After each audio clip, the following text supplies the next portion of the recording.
What was your experience like? It's hard to describe really. I try and describe it a lot. It's when you first take it, you it's not the nicest taste. It's not the nicest substance. It's sort of you have a reaction to drinking it. I think what I did, because I sort of heard so much about it and was expecting so much from it. I think that it my initial reaction to it was based on my feelings towards it, which is quite common. The taste isn't very nice. It's like it sort of, I wouldn't say burns, but it's not. It's like a warming feeling, but it isn't really particularly pleasant, or it's not painful or anything. But it's not really anything. It's just like a really warming, hot feeling.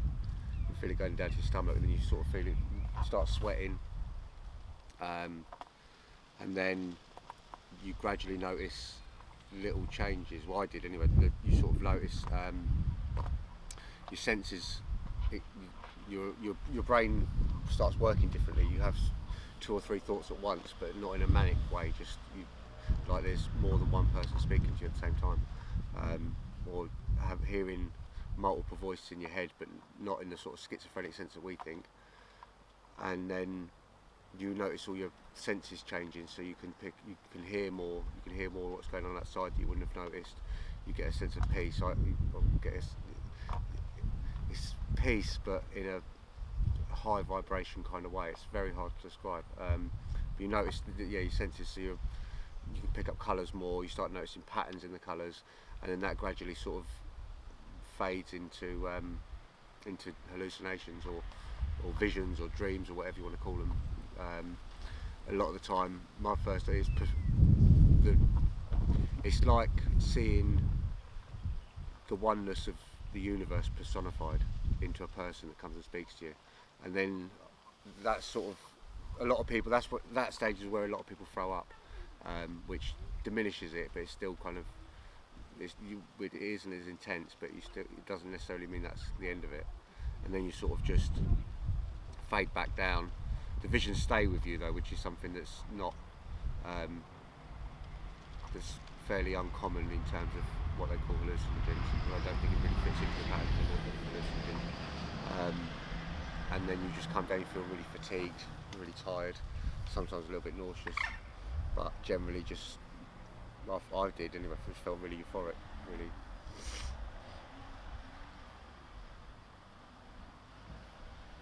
Well, what are some of the responses you've had from people who have taken part?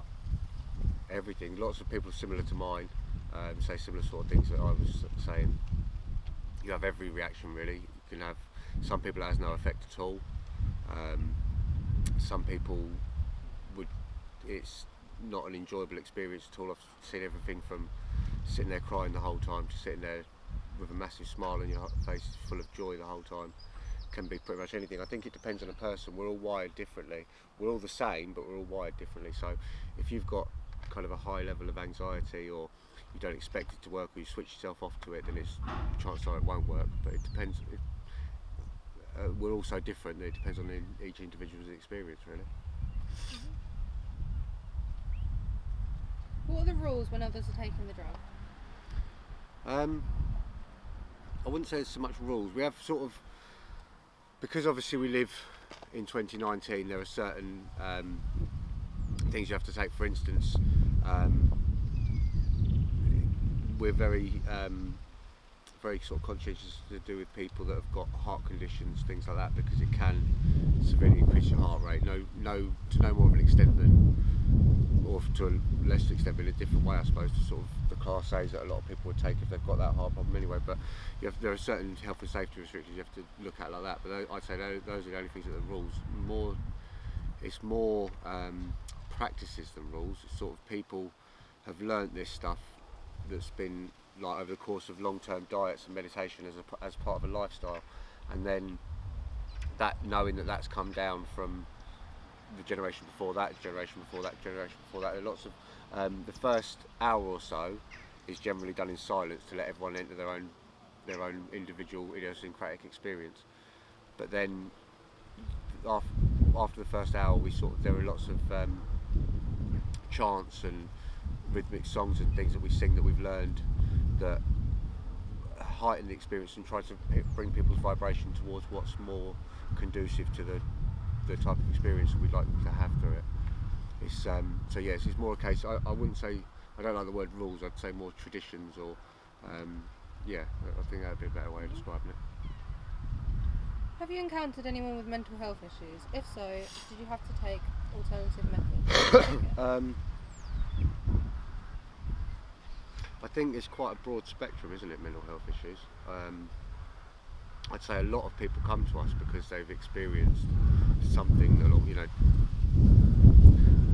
is someone who's suffered with depression on the same lines as someone who's paranoid schizophrenic, for instance. It's sort of, I think with each individual, I like to speak to them beforehand and just get an idea of why they're doing it, what they want to get from it, where they are in life, what their problems are, etc. I think that if personally, sort of knowing the potential that it has, I think that I'd actually encourage it if it was someone that was suffering with a sense of ennui and just couldn't figure out the point of their life, etc. The risk is obviously that it affects them in a bad way. So it's about, again, with anyone else, it's a very individual thing. You try and just raise their vibration to the point that they're most accepting to what's the healing that can come from this. Really, I don't know. I think once you sort of talk about mental health, I think if it was that extensive that it was something that they were seriously affected their life, I'm not sure they'd be sort of coming and speaking to me in the first place. What's the role of a shaman in the modern society? I think it's an interesting question, because there's a lot what the shaman should be and what the shaman actually kind of is. I think you see, I know I've got friends who sort of say to me that they've done it because they got a few flakes of it off their friend when they bought some pot or bought some Charlie or whatever, and it's a very different experience. It's not the same thing. I think that when it comes to this sort of thing, it's a case of passing on those traditions and passing on how to do it properly. Going for a proper shamanic experience with ayahuasca is incomparable to the way that a lot of people are taking it nowadays. It's because when I first heard of it, I didn't know. I was speaking to people about it and nobody had heard of it, and it's within the space of a few years, it's now become something that everyone knows about and people can get regularly and that kind of thing. But the role of the shaman is to sort of, I suppose, I don't want to sound sort of pompous about it, but it's protecting the meaning of what it's supposed to be. There's a reason people took this, and there's a reason that they spent thousands of years taking it the way they took it, and what can be gained from that in that way is something that should be protected. I think that if you're going to take ayahuasca, I wouldn't even consider doing it on a Friday night out with your mates or whatever. It's not the same thing. It's pointless. You're going to get a slight bit of the buzz, but that's to do with your physical reaction to the actual chemicals in it. It's not to do with the way that it expands your mind, which is the whole point of doing it. I think the point of the shaman in lots of ways is to give us a better understanding of why we're here. There's so much going on in the universe, and science is starting to prove it now as well. The connectivity, the oneness of everything, and to sort of ignore that based on, to have such a superficial experience of it. That's what our lives are made up of, is superficial experiences of capitalism, commodification. It's all just take that, box it, sell it, and that's not how this is supposed to be done. Okay. Why do you think people are interested in the shamanic tradition? I think it's something different, letting them know there's something more beyond that sort of what I was saying, the shallow emptiness of the consumer society we live in. People sort of go from experience to experience and material gain to material gain without ever actually stopping and considering why we're here, or what the purpose is, or how can they take away that feeling. There's certain feelings we all have of maybe, I can't think of the best way to describe it, sort of spiritual loneliness or unconnected, feel like we're not connected to the world, but you're not going to get connected to the world by buying the new iPhone. I think people are interested in the same reason that people take gap years and things like that. It's almost become something that you have to try and experience, but that people want something that's outside of their own experience, I think there's a longing. We come here into this world to experience. We're the universe experiencing itself subjectively, and I think we all know that on some level. Because although when we came here we all knew that, but we've managed to forget it because we've all fitting in around us. But and that I think people have that wisp of knowledge, that wisp of memory. There's something more out there.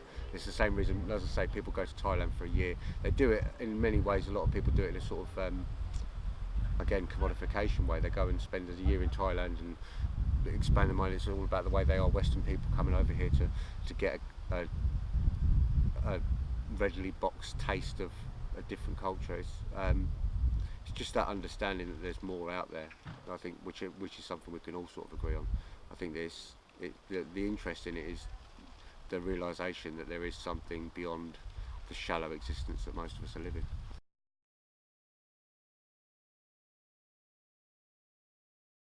Did you first hear of ayahuasca? I read a few articles about it online and was very intrigued, so I began to read up on it more and more. How long did your experience last? A few hours, I think maybe 4 or 5.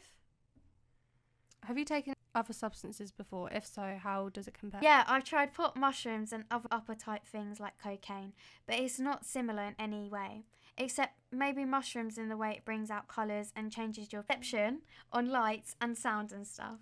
But the full experience is something like no other. Could you please briefly explain your experience and the hallucinations you had? My experience was insane and profound. It wasn't so much hallucinations, it was more voices in my head. I knew where I was, everything was just different. It was still me, but at the same time, it was like I was talking to the universe. Do you think it should be a prohibited substance? If so, how do you think it should be classified? I don't usually agree with the way law on drugs work, so it's a difficult one.